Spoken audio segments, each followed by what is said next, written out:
پاکستان کی معیشت کو ٹھیک کرنے کا ذمہ دار محمد اورنگزیب کون ہے؟ ایک تجربہ کار بینکر اورنگزیب ایک سیاسی بیرونی شخص ہے جس کے تجزیہ کاروں کا کہنا ہے کہ اسے IMF کی اصلاحات اور کمزور ہوتے قرضوں سے نمٹنا چاہیے۔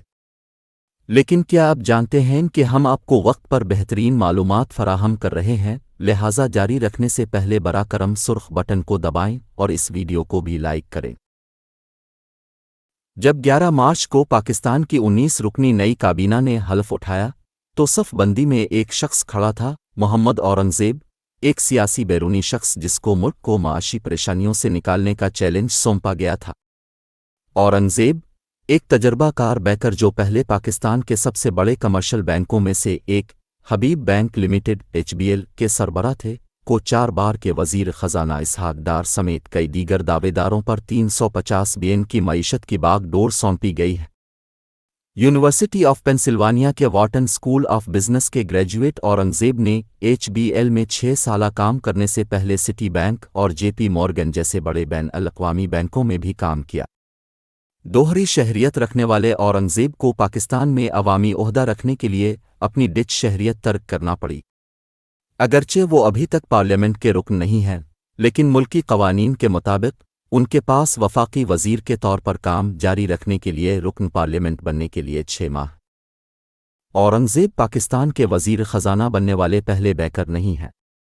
ان سے پہلے شوکت عزیز وزیر اعظم بننے سے پہلے جنرل پرویز مشرف کے دور میں 8 سال تک اس عہدے پر فائز رہے۔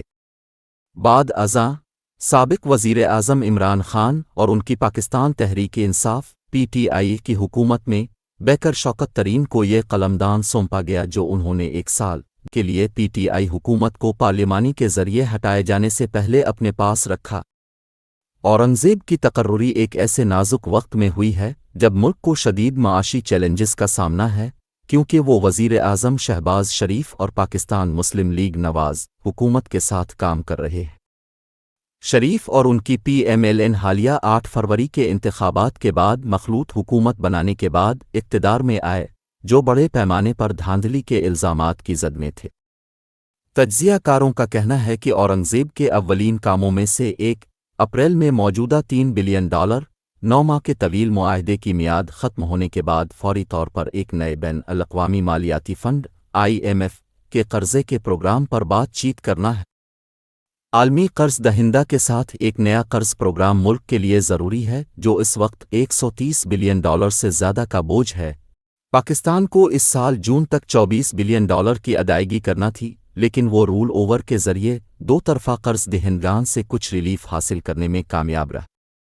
ملک کو اب جون میں مالی سال کے اختتام سے قبل تقریباً $5 بلین ادا کرنے ہیں۔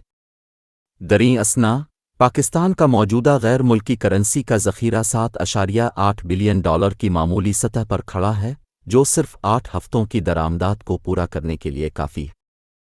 گزشتہ 2 سالوں میں اس کی کرنسی کی قدر میں 50% سے زیادہ کمی ہوئی ہے، جبکہ افراط زر، جو اس وقت 23% سے زیادہ ہے، 2023 میں تقریباً 40% تک پہنچ گئی۔ توانائی کے نرخوں میں تیزی سے اضافے کے ساتھ ساتھ بنیادی غذائی اجناس کی قیمتوں میں بھی اضافہ ہوا۔ بہت سے مبصرین کا خیال ہے کہ اورنگزیب کا عالمی بینکوں کے ساتھ تجربہ اور بین الاقوامی مالیاتی منڈیوں سے رابطہ پاکستان کے قرضوں کے چیلنجوں کو دیکھتے ہوئے اہم ہے۔ اسلام آباد میں پائیدار ترقی کے پالیسی انسٹی ٹیوٹ سے وابستہ ایک سینئر ماہر معاشیات ساجد امین جاوید نے کہا کہ اورنگزیب کی تقرری حکومت کی طرف سے اس بات کا اشارہ ہے کہ وہ اقتصادی اصلاحات متعارف کرانے کے لیے پرعزم ہے، اگرچہ وہ سیاسی طور پر غیر مقبول کیوں نہ ہوں۔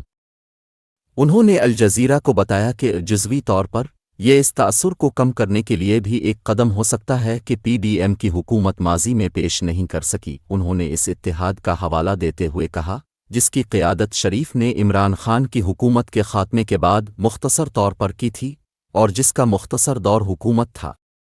کراچی سے تعلق رکھنے والے ماہر معاشیات عمار حبیب خان نے اورنگزیب کے فنانس کے تجربے کو تسلیم کرتے ہوئے الجزیرہ کو بتایا کہ بینکر کے مقابلے میں ایک میکرو اکانومسٹ اس کام کے لیے زیادہ موزوں ہو سکتا ہے۔ دوستوں، اس ویڈیو کو دیکھنے کا شکریہ۔